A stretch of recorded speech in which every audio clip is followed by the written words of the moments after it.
Radhe Radhe everyone, कैसे हो आप सब। आई होप आप सब लोग बहुत बहुत बढ़िया होंगे एंड आई होप आपने प्रीवियस वीडियो देखा होगा। दैट इज़ 4 पार्ट्स हम ऑलरेडी कर चुके हैं, आपने 4 पार्ट्स ऑलरेडी देखे हों। ठीक है, तो चलिए आज का हमारा टॉपिक है, अभी देखिए कुछ ना क्वेश्चंस पूछे जाते हैं, इस पर भी डायरेक्ट आ जाता है but still pre exponential factor कुछ क्वेश्चंस में ना यूज़ होता है, तो व्हाट्स दैट, है ना। तो उसके बारे में हम थोड़ा सा पढ़ेंगे। क्या है, देखिए क्वेश्चन है आपकी स्क्रीन पर।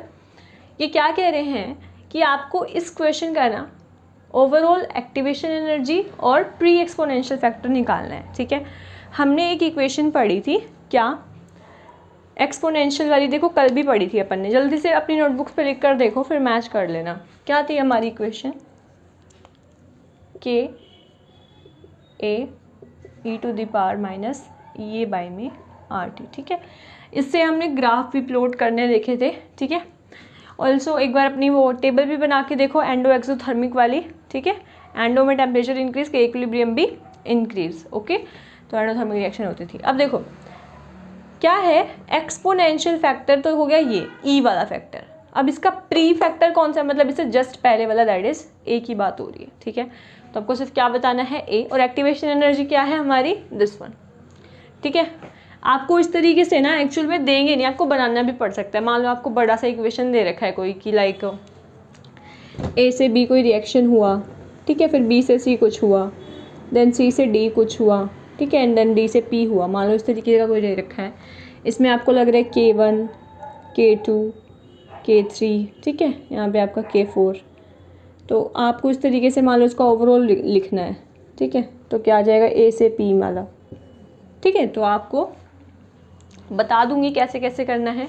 ठीक है, लेकिन अभी के लिए आपको क्या है, आपको सीधा ये इस फॉर्म में लिख कर दिया हुआ है, तो आपको बताना है जल्दी से कि what is it's overall E and what is it's a. Ma'am हम कैसे बताएं, हमको क्या पता, मैं बता देती हूँ। देखो क्या है इसका, अगर मैं overall E that is activation energy, अगर मैं इसकी ओवरऑल लिखूँ तो क्या हो जाएगा हमारे पास, लिखेंगे तो ई की फॉर्म में। ठीक है, चलो देखो एक बात देखो, के दे रखा है ना हमें, और हमारा फॉर्मूला में के बाद ए आता है, तो पहले मैं ए का लिखती हूँ, लिख दूँ। ए का थोड़ा सा ज़्यादा सिंपल है, क्या है, जैसे जैसे है ना इसको वैसे वैसे लिख दो।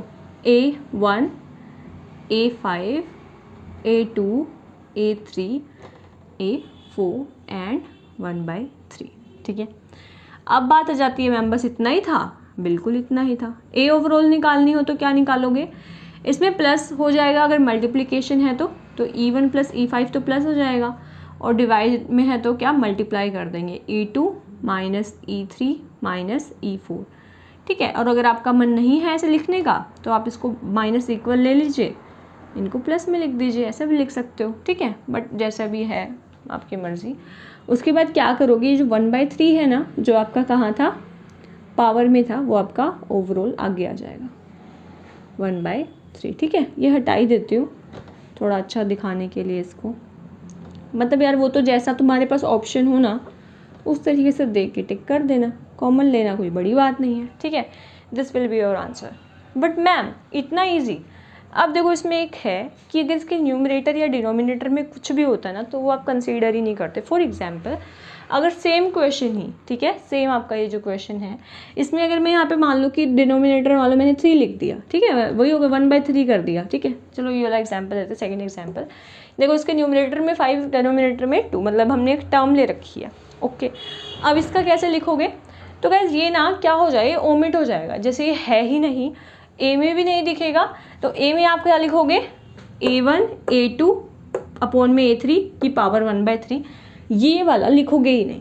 सिमिलरली क्या होगा, ई का भी लिख लोगे पूरा का पूरा, बट 5/2 को आप ऐसे इग्नोर करोगे जैसे हमें अपनी लाइफ की प्रॉब्लम्स को इग्नोर करना चाहिए, लेकिन हम उन्हीं पे सबसे ज़्यादा फोकस करके बैठे होते हैं। ठीक है, चलो इसी बात पे मुझे एक बात याद लगी गई।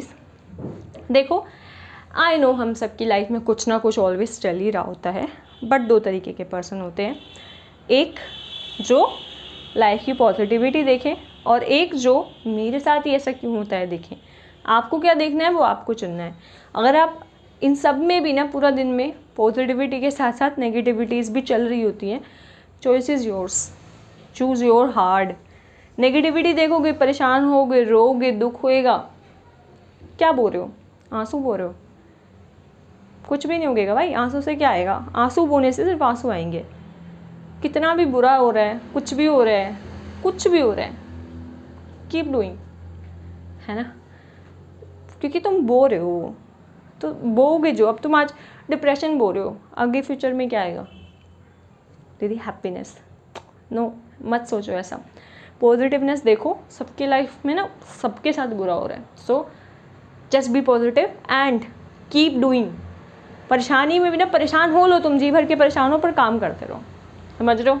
चलो, क्योंकि इसमें तुम अब एक अच्छा बीज तो बोल रहे हो, कम से कम परेशानी है, ठीक है यार, परेशानी किसकी ज़िंदगी में नहीं होती। चलो ठीक है, टॉपिक से अपार्ट नहीं होना है, इसका फटाफट आप लिख के दिखा दो मुझे। अभी मैंने आपको बता ही दिया है कि क्या होगा, ठीक है।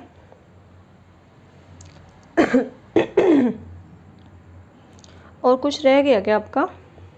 अच्छा, एक सेकेंड, इसका स्क्वायर लिख दो इस बार क्वेश्चन में। लो, अब इसका लिख के दिखाओ, क्या हो जाएगा। ए ओवरऑल लिखोगे तो A1 A2 अपॉन में A3 की power square, and E overall क्या हो जाएगा, 2 एज इट इज। मैम 1/2 लिख दो, नहीं नहीं नहीं, स्क्वायर है, 2 आगे आ जाएगा, E1 प्लस में E2 माइनस का E3। ठीक है भैया, डन है।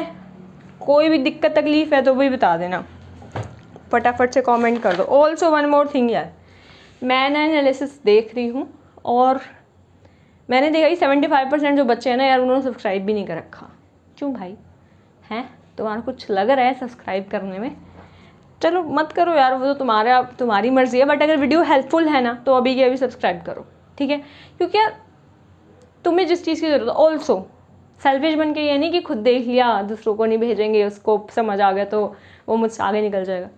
ज्ञान इज़ अ थिंग। अगर मैं भी ऐसा सोचती तो कि मुझे पास ज्ञान है, अब मैं इसको ऐसे ही नहीं दूँगी, ज्ञान बांटने से बढ़ता है भाई, मानो या नहीं मानो। अच्छे कर्म करोगे ना कहीं तुम्हारे आगे आएंगे, अच्छे कर्म बोओगे तो अच्छे कर्म ही काटोगे इन फ्यूचर। ओके, चलो अभी ये हो गया आपका। अब हम पढ़ने वाले हैं parallel reaction and consecutive reaction. अरे मैम इसमें तो बिल्कुल सर दर्द हो जाता है। देखो मैं आपको इसको, जैसे कल हमने क्वेश्चन करे थे ना, वैसे ही क्वेश्चन करेंगे। इवन हमने इसके ऊपर तो एक क्वेश्चन कर भी लिया है। तो चलिए शुरू करते हैं, एकदम सहजता से पढ़ेंगे और टेंशन नहीं लेंगे, ठीक है, सब कुछ समझ आएगा, आई एश्योर यू। चलिए शुरू करते हैं। Dear students, let's start with our parallel reactions. अब देखो पैरेलल रिएक्शंस एक्चुअल में होती क्या हैं। जैसे कि आपने कभी भी देखा है स्टीरियो सेलेक्टिव रिएक्शंस जो होती हैं, उनमें क्या होता है, एक प्रोडक्ट मेजर बन जाता है, एक प्रोडक्ट माइनर बन जाता है, ठीक है ना। तो अगर आप में से कोई सोच रहा है कि लिपसिंग क्यों नहीं हो रहा, क्योंकि ये नालायक माइक मेरा लगा नहीं था, कनेक्ट नहीं हुआ था, तो इसलिए आवाज़ नहीं आई थी, इसलिए बाद में रिकॉर्ड कर रही हूँ। अच्छा सुनो, अब क्या है, बात ये है कि जैसे एक मेजर बना, एक माइनर बना, तो फिर क्या हुआ। अब बात ये आ जाती है कि देखो, जैसे हमने रिएक्शन देखी थी आपके पास, ए को हम किस में कन्वर्ट करते हैं, बी प्लस में सी में, ठीक है। और हम इसमें लिखते क्या हैं, मान लो कि ये 80% बना है बी वाला, सी वाला क्या बना है आपका 20% बना है, ठीक है। मतलब एक मेजर बना है, एक माइनर बना है। इक्वेशन हम क्या लिखते थे, एट टाइम 0 पे क्या होता था और टाइम टी पे क्या होता था, हमारे पास a 0 0 टाइम 0 पे, और a माइनस एक्स, ये x और ये x। लेकिन अब क्या है, अब इनमें एक प्रोडक्ट है मेजर और एक प्रोडक्ट है माइनर, मतलब कि दोनों का कॉन्सेंट्रेशन x तो नहीं हो सकता, ठीक है ना। तो आपको इसके लिए करना क्या पड़ेगा, आप इसको एज इट इज़ उस वाले फॉर्मूला से तो नहीं सॉल्व कर पाएंगे। तो इसको फाइंड आउट करने के लिए कि ए टी का कॉन्सेंट्रेशन, मतलब A at time T, B at time T and C at time T का कॉन्सेंट्रेशन क्या होगा। मैम ए टी का तो सेम ही होना चाहिए, वही ए माइनस एक्स ही दिख रहा है हमें एज इट इज़। तो चलिए एक बार देख लेते हैं कि एक्चुअल में कुछ फ़र्क होता है कि नहीं। जैसे हम लोगों ने क्या देखा था, रिवर्सिबल रिएक्शंस देखी थी। रिवर्सिबल रिएक्शन में हमने क्या किया था, रिवर्सिबल रिएक्शन में मैंने कर दिया था माइनस का K1 प्लस का K2 इंटू में T, जब उसका रेट लिखा था। तो इसमें सिमिलरली हमें क्या करना है, जो वो जो इक्वेशन है ना फर्स्ट ऑर्डर वाली वो लिखनी, तो वो यूँ की हुई है क्या, AT is equals to A0 e to the power minus का K1T होती है ना, तो K1T की जगह आपको क्या लिखना है, बस K1 प्लस में K2 इंटू में T लिखनी है। ओके, ऑल्सो AT आपका क्या रिप्रेजेंट करता है, AT आपका रिप्रेजेंट करता है इनिशियल कॉन्सेंट्रेशन ऑफ, है ना, मतलब ए का कॉन्सेंट्रेशन एट टाइम टी और ए नॉट आपका initial concentration, that is a का कॉन्सेंट्रेशन एट टाइम 0। ई आपका होता है एक्सपोनेंशियल फैक्टर, और K1 K2 को आप अच्छे से जान चुके हो, क्या था ए से बी जाने में और ए से सी जाने में, से बी वाले हमने K1 माना था और ए से सी वाले को हमने क्या माना था, K2 मान लिया था। ठीक है, अभी देखो गाइस, फटाफट से रिएक्शन लिख लेते हैं हम एक बार। पैरेलल रिएक्शंस पे स्टूडेंट्स प्रीवियस ईयर्स में काफ़ी बार क्वेश्चन पूछा जाता है, और ये आपको लिंडेमैन जो मैकेनिज़्म है या फिर हम जो आगे एक्टिवेटेड कॉम्प्लेक्स थ्योरी वगैरह पढ़ेंगे उन सब में आपको ये थोड़ा सा हेल्पफुल रहेगा। मेन तो लिंडेमैन वाला एंड कॉम्प्लेक्स रिएक्शन वाला रहेगा उसमें। तो देखिए इसका फॉर्मूला आपको किस तरीके से लिखना है। इसमें दो चीज़ें हो सकती हैं, K1 बहुत बड़ा हो सकता है K2 से, या फिर K2 बहुत बड़ा हो सकता है K1 से। तो K1 और K2 रिप्रेजेंट क्या करता है? ऐसा तो देखो रेट कांस्टेंट है कहने को तो, लेकिन ये रिप्रेजेंट क्या कर रहा है आपको पता क्या चल रहा है कि रेट कांस्टेंट बोले तो क्या, तो ये ना स्पीड को बताता है। जैसे अगर मैंने बोला कि K1 is so much greater than K2, उसका मतलब क्या है कि ए से बी वाला रिएक्शन ना बहुत फास्ट हो रहा है, ठीक है, और जो ए से सी वाला रिएक्शन है वो क्या है आपका स्लोली हो रहा है। ठीक है, तो ये चीज़ याद रखेंगे क्वेश्चन में जब भी आपको यूज़ पड़ेगा। ठीक है, अभी जैसे कि मैंने आपको बताया हम स्टेडी स्टेट अप्रोक्सीमेशन वगैरह पढ़ेंगे कॉम्प्लेक्स रिएक्शन में, और एक वो इक्विलिब्रियम वाला भी पढ़ेंगे, इक्विलिब्रियम अप्रोक्सीमेशन, उसमें आपको इस चीज़ का काफ़ी ज़्यादा यूज़ आएगा। और एंड में जो हम कॉन्जिक्यूटिव रिएक्शन जो आज की क्लास में पढ़ने वाले हैं उसमें भी इसका काफ़ी आपको पता चलेगा कि इसका क्या यूज़ है। अब देखते हैं इसका कॉन्सेंट्रेशन टाइम 0 पे ए था, बी का 0, सी का भी 0। Time is equals to T पे कॉन्सेंट्रेशन आपके पास क्या हो जाएगा, ए माइनस एक्स, बी वाले का वाई एंड सी वाले का आपका जेड कॉन्सेंट्रेशन हो जाएगा। ठीक है, अब देखो यार, अब आपको इसके इक्वेशन में बनाना क्या रहेगा, जैसे कि एक्स जो है एक फर्स्ट फॉर्मूला है वो वाई प्लस जेड के इक्वल होगा। क्यों होगा इक्वल, वो भी मैं आपको भी बता दूंगी। अभी के लिए आपको बस इतना देखना है कि जो x है मतलब इनिशियल कॉन्सेंट्रेशन में से है ना, जब आपने ए टी लिखा मतलब फाइनल कॉन्सेंट्रेशन लिखी ए माइनस एक्स, तो जितना x माइनस हुआ, मान लीजिए कि आपके पास क्या थे, आपकी मम्मा ने आपको 10 रुपये दिए कि लो बेटा चैरिटी में दे आओ। ओके, आपने क्या किया, उसमें से आपने टोटल ना 8 रुपये खर्च कर दिए, मतलब आपने x रुपये खर्च कर दिए। ठीक है, तो आपके पास कितने रुपये बचे, 2 रुपये बचे, तो मतलब आपका 80 तो हो गया 2। अब बात ये है कि आपने वो चैरिटी दी किस तरीके से, आपने 2 लोगों को अलग अलग से दिया। बी वाले को कितना दिया, मान लीजिए 6 रुपये दिया, और सी वाले को मान लीजिए आपने 2 रुपये दिया। तो अल्टीमेटली आपने खर्चे 8 रुपये मतलब x रुपये, लेकिन आपने बी को 6 और सी को 2 दिया, तो वो क्या हुआ आपके पास x इज इक्वल्स टू क्या हो गया, y प्लस में z हो गया। ठीक है, फर्स्ट फॉर्मूला आपको यहाँ से क्लियर हुआ। अब हम बात आ जाती है हमारे सेकंड फॉर्मूला की। सेकंड फॉर्मूला में आपको क्या बताना होता है, कॉन्सेंट्रेशन ऑफ बीटी। ओके, सबसे पहले हम एटी की कॉन्सेंट्रेशन ही बताते हैं। जैसा कि हमने क्या पढ़ा था, फर्स्ट ऑर्डर रिएक्शन में पढ़ा था, उसके बाद हमने रिवर्सिबल में पढ़ा था, तो ऐसे ही आपको क्या करना है उसी से मिलता जुलता। अब देखो यार, मैं आपको डेरिवेशन तो नहीं करवा रही हूँ ऑब्वियस, क्योंकि यार वो ना कहीं पे पूछी भी नहीं जाएंगी। तो आपको करना क्या है, आपको एज इट इज़ बल्कि एक पेज लो अपना फॉर्मूला, उस पर लिख लो और फिर उनको ऐसे रिवाइज करो, क्वेश्चन में पुट करो, ताकि आपको सारे फॉर्मूलाज अच्छे से याद हो जाएं। ये मैं आपको दोबारा से बता रही हूँ, that A note representing the initial concentration, that is a, यानी गलती से 80 लिख दिया, ए नोट लिख लेना, और A minus X representing the A T. ठीक है, तो यहाँ पे मैंने फॉर्मूला क्या लिखा है, ए टी का concentration equals to A naught e to the power minus का, जैसे रिवर्सिबल में लिखते थे ना K1 प्लस K2 करके, वैसे लिखना इनटू में टी कर देंगे। ठीक है, this gonna be first formula. आया कैसे है, कैसे कैसे यूज़ होएगा, यूज़ बता दूंगी, आया कैसे है ये जानने की कोई भी ज़रूरत आपको नहीं है। बीटी में क्या आ जाएगा यार, देखो मतलब डेरिवेशन अगर आपका मन है ना, कोई भी बुक खोल के देखो, तुम बेशक से उसको पढ़ लो, लेकिन आपको पता है अल्टीमेटली क्या होगा, एग्जाम टाइम में ना आप लोगों के पास इतना टाइम ही नहीं होगा कि आप उसको खोल के दोबारा से पूरा डेरिवेशन पढ़ो। भाई 100 फॉर्मूला थोड़ी है, कितने 100 है ये भी नहीं पता ना तुम लोगों को, तो इसलिए क्या करना है, ज़्यादा भड़क लेनी नहीं है और बस चुपचाप से याद करते रहना है। ठीक है, मैंने तो ऐसे ही कर रखा है, देखो ऐसे 2 पेज ले रखे हैं, मैं बता रही हूँ कि A4 साइज़ वाले 2 पेजेस हैं, और मैंने बैक पे तो लिख भी नहीं रखा, बस फ्रंट पे लिख रखा है, उसमें मैंने सारे काइनेटिक्स के फॉर्मूला लिख रखे हैं, ताकि भाई आपको, और मैंने इसको पहले स्टिक कर रखा है पेजेस को, हुआ तो मैं आपको दिखा दूँगी तो मतलब ये कि यार फॉर्मूलाज है ना, मतलब वो ऐसे ही रिविजन करने पे ऐसे एकदम से तो बिल्कुल नहीं याद होते, बार बार रिवाइज करने पे दिखते रहेंगे ना, तो अपने आप ही आपको कॉन्फिडेंस आता चला जाएगा। एकदम से तो यार किसी को भी याद नहीं होते। अब चलिए बीटी की बात करते हैं। बीटी देखिए, हमारा बी एट टाइम टी देखना है। तो देखो रेट कांस्टेंट हमारा K1 है, तो K1 हम लिखेंगे ऊपर, लेकिन हमारे पास K2 भी है, तो हम क्या लिखेंगे K1 अपॉन में K1 प्लस K2, ठीक है।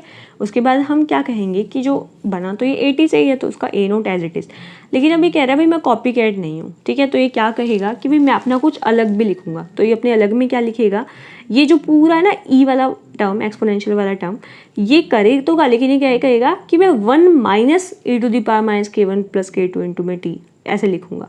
तो सिंपली इसका फॉर्मूला क्या है, बी टी का थोड़ा सा ये कहेगा कि मैं सेम नहीं करूँगा, कॉपी नहीं करूँगा, थोड़ा सा मॉड्यूलेट करके कर दूंगा। तो ये हमारा मॉड्यूलेशन आपको दिखाई दे रहा है। एज इट इज़ आपको क्या करना है, e to the power minus का K1 प्लस में K2 इंटू में टी, ये पावर है e की, ठीक है, एक्सपोनेंशियल फैक्टर की। वैल्यू कैसे निकालने, इसके लिए परेशान होने की ज़रूरत नहीं है। कैलकुलेटर आपको साइंटिफिक यूज़ करना है। अगर आपको साइंटिफिक कैलकुलेटर यूज़ करना नहीं आता है और अगर आप चाहते हो कि मैम इसका वीडियो बनाओ, तो क्वेश्चन में जहाँ यूज़ होगा वो तो मैं साथ साथ बता ही दूँगी, अदरवाइज मैं आपका एक सेपरेट वीडियो भी बना दूँगी इसके लिए। सी का फॉर्मूला एकदम सेम हो जाएगा बी की जगह, पर क्या हो जाएगा, बस K1 की जगह क्या आ जाएगा, K2 आ जाएगा ऊपर, क्योंकि C stands for the K2 value है ना। सी के लिए हमारा जो रेट कॉन्स्टेंट हमने लिया था वो हमने क्या माना था, K2 माना था, ठीक है। बाकी एज इट इज है A नोट 1 माइनस का e to the power minus का K1 प्लस में K2 इंटू में टी। बाकी कुछ भी आपका डिफरेंस आपको देखने को यहाँ पर नहीं मिलेगा, ठीक है। This is about your parallel reaction. एक और जो चीज़ पूछी जाती है वो पूछ लिया जाता है कि बी टी बाई में सी टी पूछ लिया जाता है। तो B T by C T अब आप खुद देखो कि क्या होना चाहिए। ये ऊपर वाला जो पूरा का पूरा टर्म है, ठीक है, अपॉन में नीचे वाला करोगे तो क्या बचेगा, B T by C T is equals to K1 upon में K2, कुछ और बचेगा ही नहीं। अल्टीमेटली आपको देखो इसका यूज़ क्या होता है। आप एग्ज़ाम में ना यार पागल हो जाओगे मैंने पूरा काइनेटिक्स पढ़ लिया, मुझे पता है पैरेलल रिएक्शन क्या होती है, आप स्ट्राइक नहीं करवा पाओगे कि यार ये फॉर्मूला लग कौन सा गया। जब ऐसे हो जाए ना तो सोच लेना ये वाला फॉर्मूला लगा है, ठीक है। तो जब कुछ समझ ना आए तो ये फॉर्मूला लगाना है बी टी बाई में सी टी वाला फॉर्मूला। तो चलिए इसको कर लेना, इसलिए याद से, फिर भी मैं एक बार लिख दूँगी आपके लिए। देख लो कितनी आराम से पढ़ाती हूँ मैं।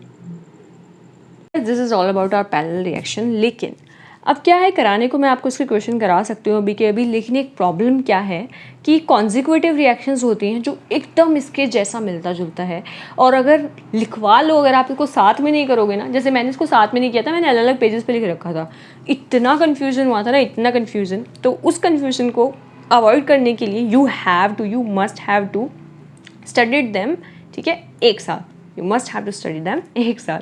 तो अभी देखो इसमें कॉन्जिक्यूटिव में क्या होता है, जैसे हम कॉन्जिक्यूटिव इंटीजर पढ़ते जा रहे हैं, जैसे कि 25 26 27 क्या है, एक के बाद एक, एक के बाद एक, ठीक है। तो इस तरीके जैसे 1 2 3 एक के बाद एक है, तो दिस आर द कॉन्जिक्यूटिव, ठीक है। लेकिन अब रिएक्शंस हो रही है, मतलब ए से बी बन रहा है, फिर बी से फर्दर आपका सी बनेगा, इस तरीके की रिएक्शंस हम आपके यहाँ पे देखेंगे।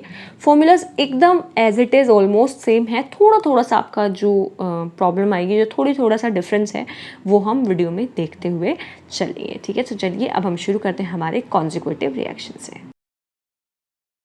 सो स्टूडेंट्स, पैरेलल रिएक्शंस को हम ऑल्सो साइड रिएक्शन या फिर कॉन्करेंट रिएक्शंस भी बोल देते हैं समटाइम्स, एंड कॉन्जिक्यूटिव को हम सीरीज़ या फिर सीक्वेंशियल रिएक्शन भी बोलते हैं, ठीक है।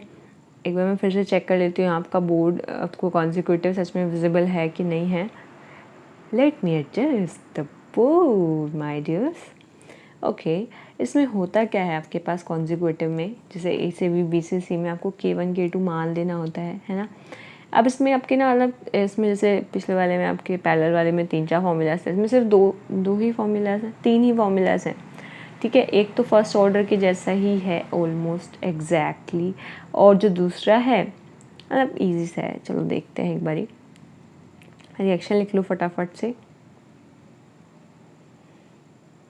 K1 K2, ठीक है।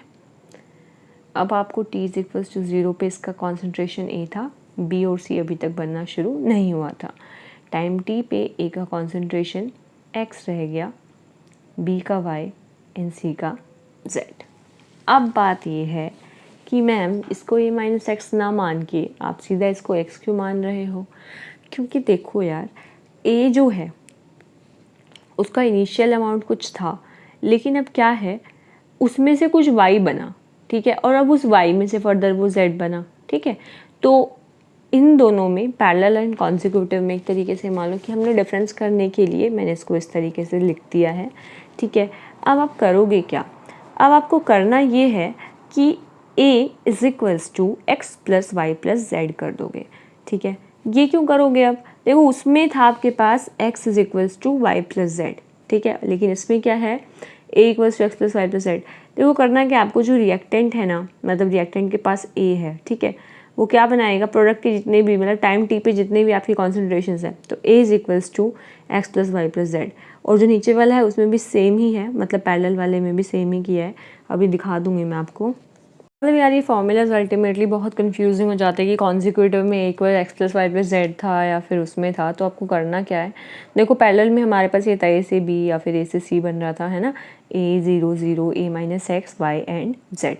अब देखो आपको क्या करना है, जो इनिशियल कॉन्सेंट्रेशन है, ठीक है, उन सबको ऐड करो, उनको इक्वल करो किसके, फाइनल कॉन्सेंट्रेशन के। तो इनिशियल a प्लस जीरो है, फाइनल क्या है a minus x y and Z.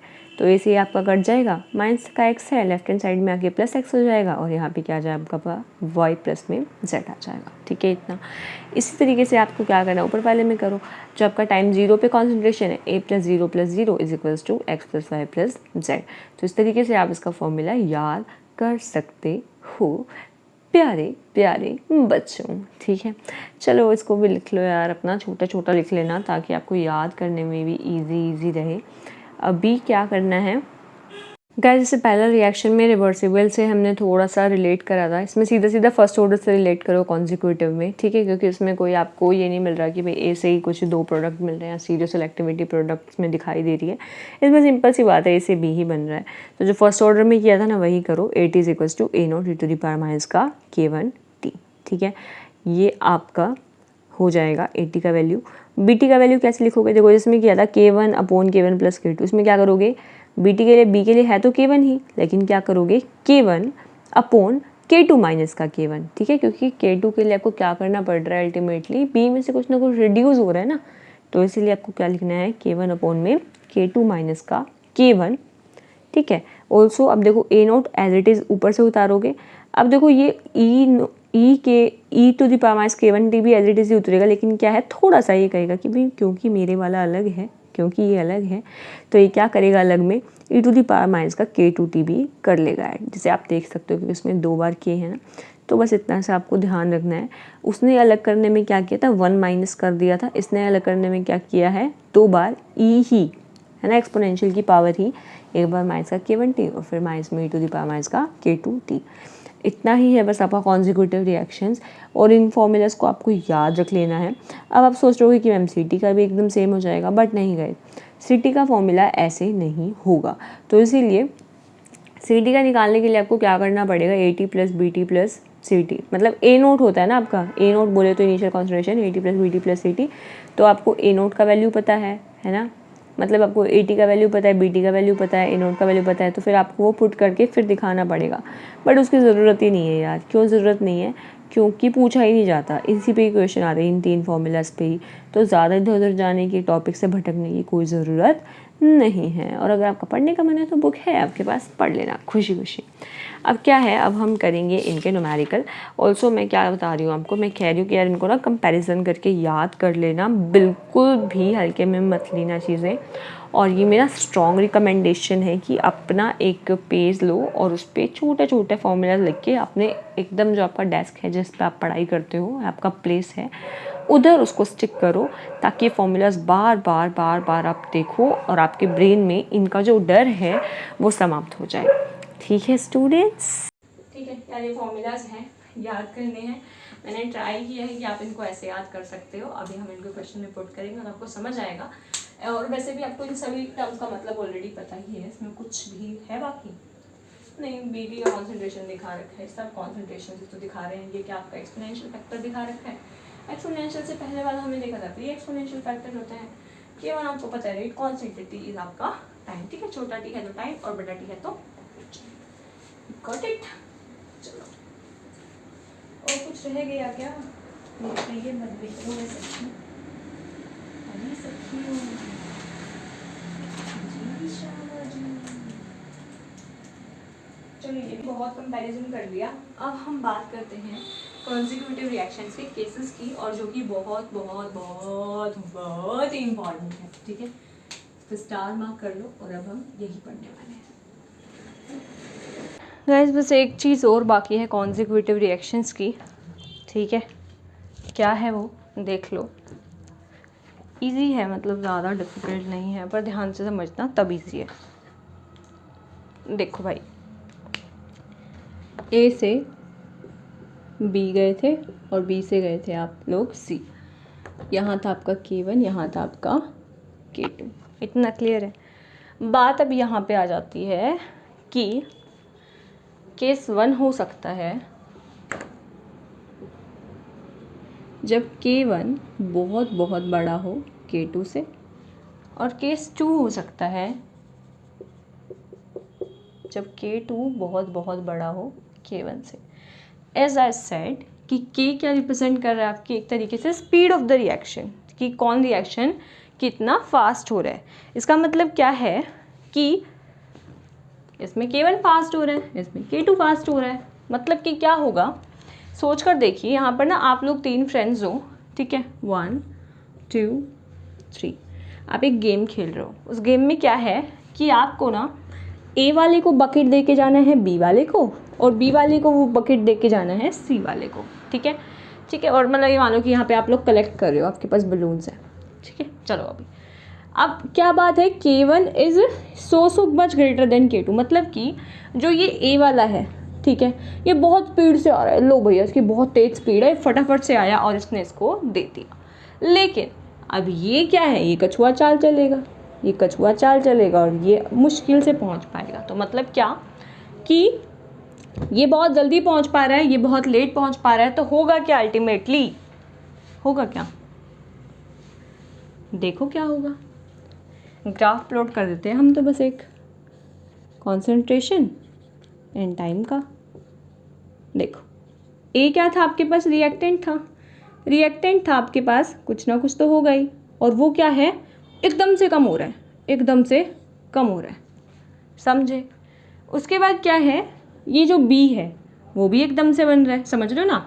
ए एकदम से कम हो रहा है और बी एकदम से राइज हो रहा है, बी एकदम से आपका राइज हो रहा है। लेकिन उसके बाद बी कम भी तो हो रहा है, समझ रहे हो ना। बी एकदम से बढ़ा क्योंकि वो स्पीड से आया, लेकिन बी को साथ साथ कौन, सी लेके भी तो जा रहा है, ठीक है। लेकिन सी बहुत बहुत जल्दी नहीं लेके जा रहा, सी उसको थोड़ा सा आराम से लेकर जा रहा है। तो ये आपका अगर ए डिक्रीज़ हो रहा है तो ये आपका बी पहले इंक्रीज़ होकर फिर डिक्रीज़ होएगा। अब सी भैया, सी चल रहा है भैया कछुआ चाल। मतलब क्या मतलब है कि सी एकदम आराम से बढ़ेगा क्योंकि बी की तो स्पीड बहुत ही ज़्यादा स्लो है, राइट। तो आप क्या करेंगे, सी को लिखने के लिए आपको इसको हल्का हल्का बढ़ा के और इसको इस तरीके से दिखाना है सी। समझ गए, दिक्कत तकलीफ, कोई गड़बड़, कोई गड़बड़ नहीं, ठीक है। इसको तुम थोड़ा सा इसको छोटा छोटा कर लो अगर तुम्हें ज़्यादा बड़ा बड़ा लग रहा है तो, ठीक है।